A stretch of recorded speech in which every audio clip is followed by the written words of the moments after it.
Spring's here. Time to wake this trailer up. Let's dewinterize it step by step. Start by flushing out all that antifreeze. Run every faucet, hot and cold, until the water runs clear. Don't forget the shower and the toilet flush as well.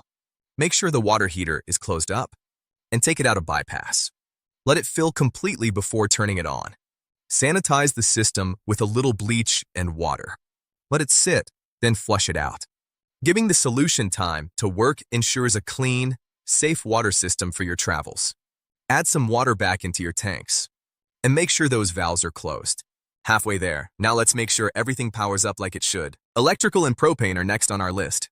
Reconnect your battery, plug in, and check your lights and outlets.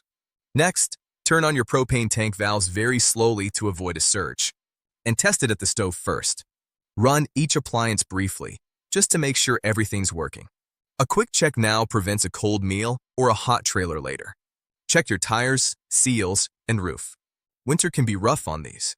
Look for any cracks or gaps. Now check for leaks, especially under sinks and around fittings. Better to find a drip now while you're still in the driveway. And that's it. You're ready to roll. A little prep now saves a lot of trouble later. I'm Austin from Imagine That DIY. Keep it simple, silly. If you're looking for more information, step-by-step guides, or simple DIY projects you can actually finish, you can find it all at Imagine That DIY on our website and social channels.